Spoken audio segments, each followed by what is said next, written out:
The audience has been asked who they think would be a good choice, and various names came up. One of them was, of course, Vivek Ramaswamy. He's made a big splash. Ron DeSantis, who's making an appearance today in South Carolina, we just found out. Obviously, Tim Scott, Byron Donalds, and a big presence here for Tulsi Gabbard. Very interesting. And Kristi Noem as well, I should say. Right.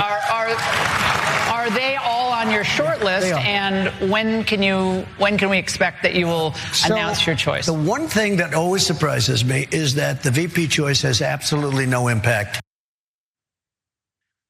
I love the nag against his people. Look, so this is the short list. Trump like, yes, it is.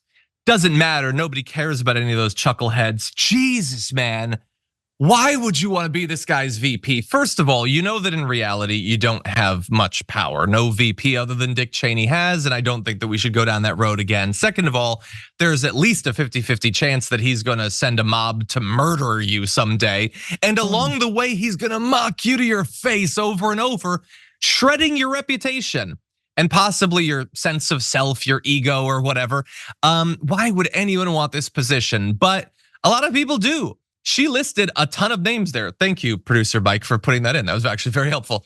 Ramaswamy, Tim Scott, Ron DeSantis, Byron Donalds, Kristi Noem, Tulsi Gabbard. First of all, how is that a short list? That's so many people. Second of all, why is Tulsi Gabbard on that list? I mean, she's a hardcore leftist. She's a strong, committed progressive. Why would the MAGA world love her so much? Anyway, that name is a murderer's row of conspiracy theorists and failed presidential candidates, and sometimes both at the same time. But while he acknowledged all of those names before throwing them all under the bus, he only really wanted to shout out one. Take a look at this. I have to say, this is in a very positive way, Tim Scott. He has been much better for me than he was for himself. I watched his campaign and he doesn't like talking about himself, but boy, does he talk about Trump. Do any of these people have any respect for themselves? These are grown ass men and women. He has no respect for you. Tim Scott's like, yeah. He just insulted you in your presidential campaign. Tim Scott was like, I'm gonna be president. I'm gonna parlay my position as a senator, my actual Christian faith that I have. I don't agree with the way he applies it to politics, but he seems to actually believe in God, unlike Donald Trump.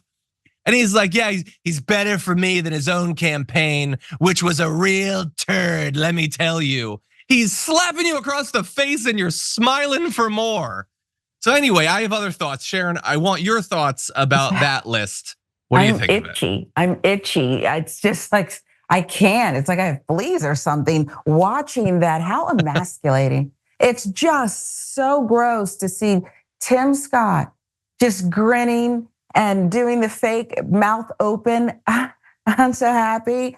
I don't know how this is gonna affect him at home. I don't know any self-respecting fiance who would stay with that. I'm sorry. I don't mean to go to his personal life, but there I go again. I don't understand how someone who became a US Senator, who overcame so much from the deep South, okay? I like his mother. Remember when he made his presidential announcement? I said the mother was the best thing about it.